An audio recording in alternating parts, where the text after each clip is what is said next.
This guy's life is stuck on loop, so he speedruns it. And there's aliens. The war has come. Our enemy is far worse than Russians. Aliens. An alien race called Mimics drove to our land on an asteroid and crashed in the middle of Europe. Finally, somewhere other than America. News broadcasts describe how Mimics have devastated the continent in a deadly war. Losing battle after battle for over 5 years, the NATO-led United Defense Forces finally won a victory at Verdun, France. Verdun again? Are you sure these are Mimics and not Germans from a colonized moon? Oh wait, that was another war. Never mind. So a new mechanized jacket combat suit has changed the balance of power. UK Special Forces soldier Sergeant Rita Vrataski is hailed as the Angel of Verdun, after killing hundreds of Mimics single-handedly. Go Brits! She becomes an instant icon and a walking advertisement for the human military. The United Human Armies, never thought to say it in one sentence, prepared to use the D-Day of Verdun to commit all their forces in a multi-pronged final assault on Europe. Major William Cage of the US Army is one of the talking heads in the media to tell Vrataski's story and boost the war effort. War never changes. Cage wakes up on a helicopter trip to London the morning before the invasion of France begins. He meets with the commander of the Western Allies, General Brigham. Cage believes Brigham needs help to boost his public image or prepare for a post-war political career. Instead, the general orders Cage to lead the front. Apparently, the first wave of Allied troops will land in France and provide ground cover for the media. But Mr. Cage here doesn't seem too enthusiastic. He's a major in advertising and has no experience in combat. Classic /poll member. Cage tries to avoid the order and goes as far as blackmailing the general using his media skills. Alright, if you don't go, get arrested then, you deserter. Cage tries to escape, but the guards taser him. Nice try escaping the building full of soldiers, bro. Cage wakes up on a pile of duffel bags in the afternoon at the airport. It's now a huge military base and the jump-off point for the big mission in Europe. The morning starts with a sergeant kicking Cage and calling him a maggot. I would prefer a cup of coffee, but that's the army. Brutal. Sergeant Farrell approaches and takes Cage to a phone call. But the telephone booth looks like a camp prison. Wait, hold on, something isn't right. Apparently, Farrell has orders from General Brigham that describe Private Cage as a deserter who has impersonated as a major. Those army boys, smarter than they appear. Cage is assigned to a group of oddball soldiers called J Squad. They'll be leading a mission tomorrow. Death Squad gets caught gambling while playing poker by Farrell. So he forces the hotheads to eat the cards they are gambling with. Sarge instructs them to get Cage ready to deploy tomorrow. Cage is taking a physical training. So that's how we were trained for Vietnam? No wonder we sucked there.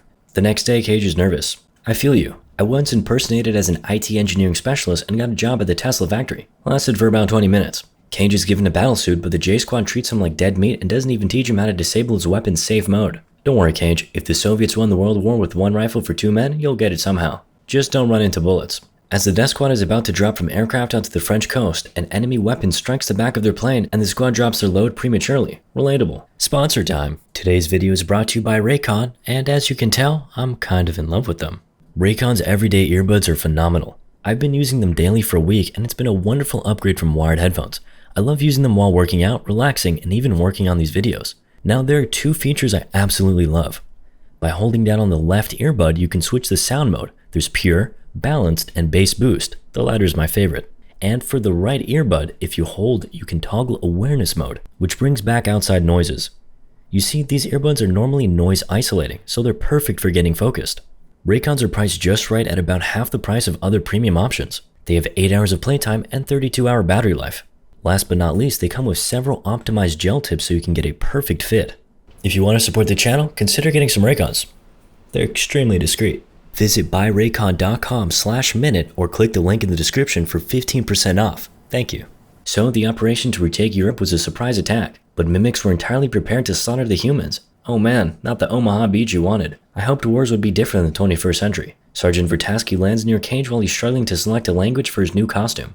She fights like a brave man but gets bombed and dies within minutes. Suddenly, a Mimic appears near the J Squad and kills all the members. So I was right about the Death Squad. What would you know? Shocked, Cage finally learns how to shoot and kills a Mimic. Not bad for a rookie deserter. But then a huge alpha Mimic appears and runs at Cage.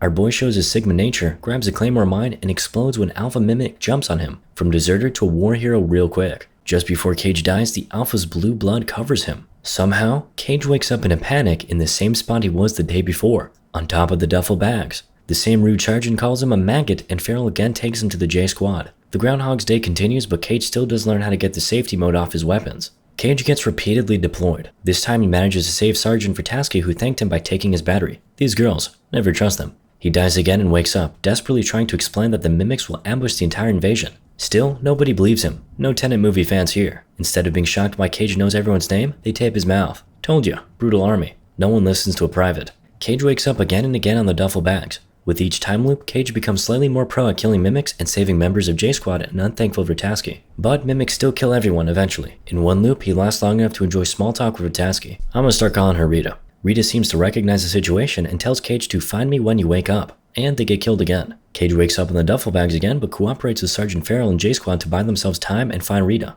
After several fatal attempts to slip away, Cage eventually manages to get away during physical training and finds Rita in a training bay. Rita greets him rudely, like she always did. When Cage explains that Rita asked for him, she sneaks away with him. Apparently, what happened with Cage happened with her too. She was also covered in blue mimic blood and had a time loop ability. They got to a weapon warehouse where they met Dr. Carter. The doctor was a researcher in General Brigham's HQ and devised a theory. Okay, this will be hard to explain, so give me a moment. So mimics act not like an army, but as a signal organism. The common mimics act like claws, while alphas are a central nervous system. And there's also a brain, the Omega alien creature. It controls all the mimics. When Alpha gets killed, Omega starts the day over again. But it does remember what will happen just like Cage. So this Omega knows exactly what humans will do before they do it.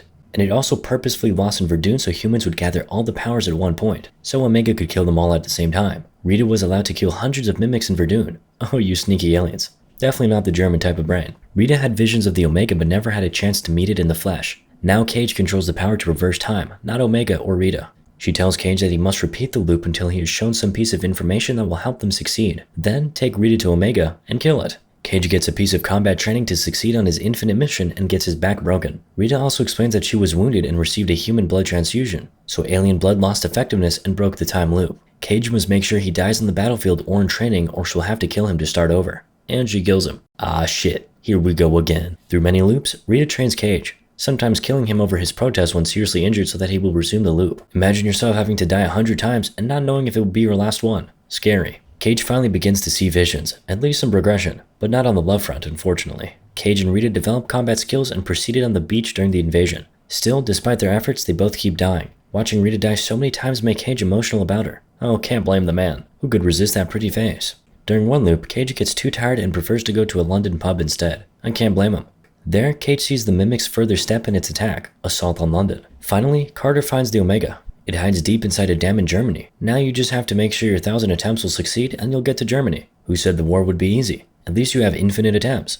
Honestly, at this point, I would forget about humanity and use my superpowers to clap cheeks and drink. But what would you know? After multiple failures and deaths, Cage and Rita finally make it inland. Cage slowly gathers details about Rita. Well, man has all the time in the world to do it. He finds out that Rita lost her boyfriend at Verdun and she watched him die 300 times until she could no longer time travel. And he was dead for good. Rip in peace. But at least that means she's single now. They get to a farmhouse where Cage does everything to stay away from proceeding as long as possible and enjoy time with Rita longer. Drink some coffee, maybe some wine later. After all, you have a whole farm for the two of you, and it's pretty romantic here in the country. Rita realizes Cage is trying to coax her to stay in the farmhouse. Cage admits they have been at the farmhouse quite a few times before, but Rita dies every time and he tries to prevent her from dying again by going alone. Shocked and offended at this simp behavior, Rita intentionally gets them killed. Man could finish the mission already but got too emotional on a girl. Damn, too many soldiers were dead on that field. Cage gets tired of seeing his love killed hundreds of times and goes alone. He eventually succeeds in making it to the German dam alone but finds nothing. Surprise, a mimic trap. This time they don't kill Cage. Look at these aliens, not so dumb after all. Cage almost gets captured before he manages to drown himself. In the following loop, Cage, Rita, and Carter understand the vision is a trap. Mimics know who Cage is and they do everything to capture him. So what's the plan? Turns out Dr. Carter created a device that could locate the Omega if it was stabbed into an alpha mimic. But since no one believed his theory, he was demoted and relegated to a mechanical repair unit. So after thousands of failed attempts, it's the first time you're mentioning it? Rita and Cage switch focus. They need to get the transponder from a safe in General Brigham's office. After hundreds of loops, they finally convince Brigham to give them the transponder. Well, that was easy. Merely hundreds of safe loads were needed. Oh no, he sent troops after them. Come on, Brigham, can't you believe in time travel at least once? In another loop, they escape and Rita stabs the transponder into Cage's leg. Cage discovers the true location of the Omega, deep under the Louvre Museum in Paris. Gotta say, this Omega alien got some style. Marty and Dr. Emmett attempt to escape from the Allied headquarters, but the car is stopped by a soldier in a mechanical jacket. So the airbag knocks out Rita before she can kill Cage. Cage wakes up on a hospital gurney under arrest. He receives a blood transfusion. Uh-oh, he can no longer loop in time. No more wine with Rita at the farm. Rita helps Cage escape. Okay team, you only got several hours before the doomed invasion without the ability to loop in time again. Act smart and fast. Who's dumb enough to go with you on a one-end mission to Louvre? Death Squad. Cage shocks the hotheads with his knowledge while Rita adds credibility. Hence, the squad steals an aircraft and flies to Paris. At least someone was smarter than General Brigham. The team gets instructed to avoid killing the Alpha Mimic guarding the Omega because that will cause the Omega to reset time. So if one approaches you, die. This will be harder without a save load. The team gets on fire on the way to Louvre, and Mimics kill half of the J Squad. Wounded and low on ammo, Cage, Rita, and the 3 remaining soldiers use the remaining engine power to slide the aircraft into the Louvre. The rest of the squad, sacrifice themselves on the slide, but Cage and Rita make it into the museum. That's thousands of days of practice, gentlemen. Once there, Rita tells Cage he will distract the Alpha Mimic while he drops a belt of grenades onto the Omega. Cage doesn't want his love to get killed for real, but Rita believes neither one of them will survive this night. This means a bit of romance is allowed, so Rita kisses Cage. She wishes she knew Cage better. Oh girl, the man had thousands of days with you. No idea what he has already done. Rita goes to distract the Alpha Mimic, and Cage dives underwater to find the Omega.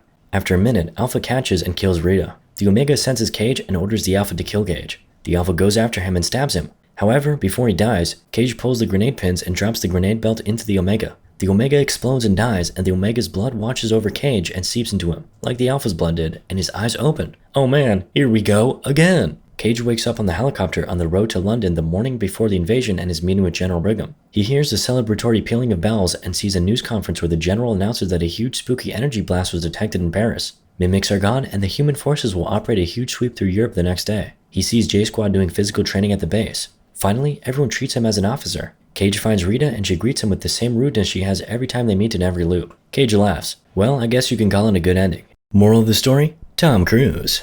Hey guys, once again, just wanted to remind you to check out that Raycon link. It would really help to support the channel, and I really appreciate it. Thank you.